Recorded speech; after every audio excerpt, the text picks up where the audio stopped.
naskah akademik yang sudah disiapkan oleh kubu Prabowo Subianto kaitannya dengan penyusunan kabinet?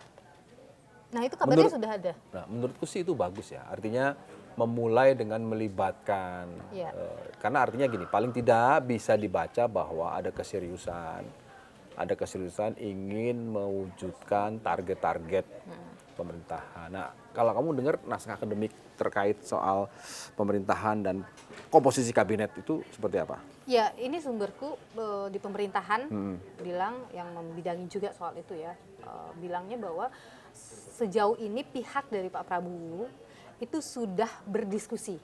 Jadi belum secara formal nih duduk dirapatkan sebagainya, enggak, tapi sudah berdiskusi antara divisi dengan timnya Pak Prabowo lah, menyampaikan bahwa mereka mau bikin begini, naskah akademiknya udah ada.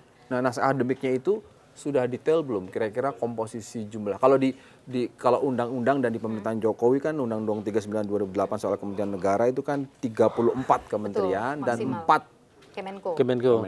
30 kementerian dan 4. Jadi total itu 34.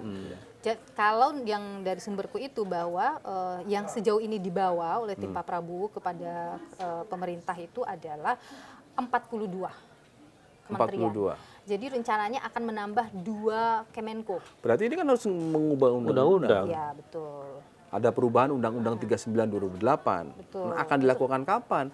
Kalau ini dilakukan setelah 20 Oktober, nggak cukup waktu. Kan biasanya maksimal itu kan 3 hari kan setelah dilantik, kemudian mulai ada penyusunan, hiruk pikuk. Kalau dulu zaman Pak SBY kan dipanggil satu-satu ke Cikeas, kemudian dipertontonkan ke publik, ya kan.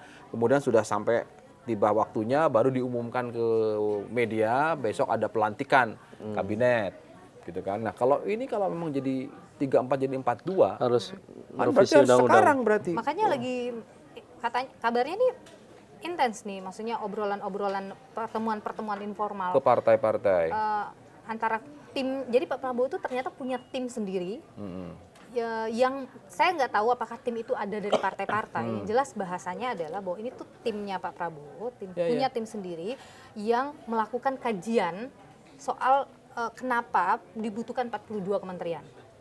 Gitu, dilakukan kajian itu, mereka sudah bikin naskah akademik. Nah, timnya inilah yang kemudian berdiskusi dengan pemerintah. Ini kan yang mengurusi Pan-RB ya. Untuk ngobrolin kira-kira bagaimana, karena analisa kalau misalnya mau menambah kementerian, sebagai analisisnya tuh ada di Pan-RB. Apakah ini dibutuhkan atau tidak? Efektivitas terus jumlah, sinkronisasi antar departemen. Nah itu sejauh sampai dengan kita bicara hari ini, informasi yang saya dapatkan tuh dia masih diskusi informal.